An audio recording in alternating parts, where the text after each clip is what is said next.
Thank you, Mr. Chairman.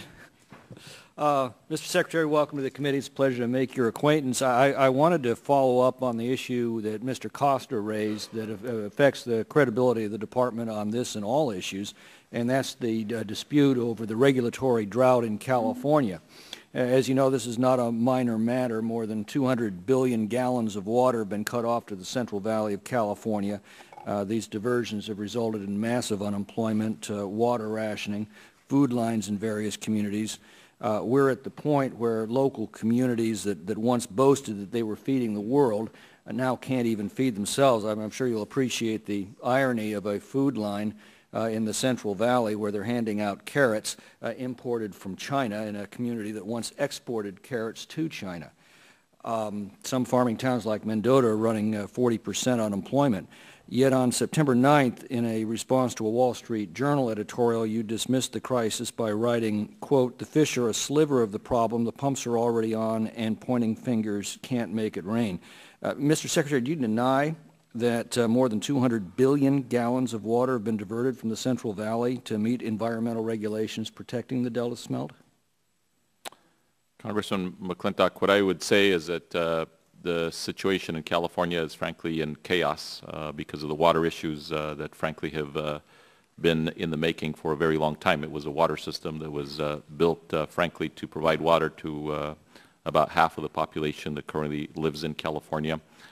We are in the third year of drought, and at the end of the day, developing a comprehensive solution that addresses the conservation needs of the Bay Delta, as well as providing additional water supply, is an agenda that we have to figure out together. And I do think that finger pointing doesn't get us to that kind of a comprehensive solution.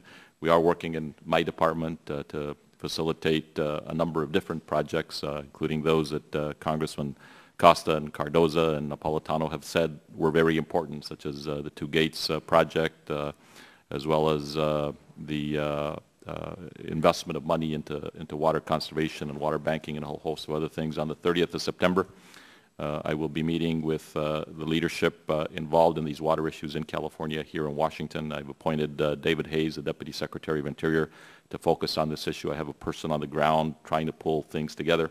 And at the end of the day, I think that what has happened is that California today, in its water issue, is suffering from the fact that it did not have the kind of attention that it should have had, or the leadership to try to bring in the different values that are being debated in the future of the Bay Delta, one of those values being water supply and making sure that there's water for agriculture.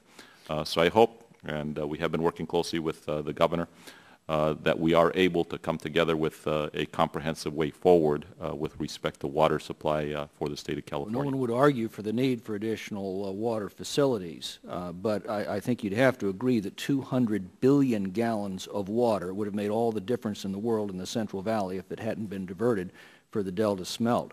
And while you're correct that we are in the third year of a drought, it is a relatively mild drought. Our reservoirs have received about 80% of their normal amount of water. The precipitation of the northern Sierra has been about 95% of its yearly average.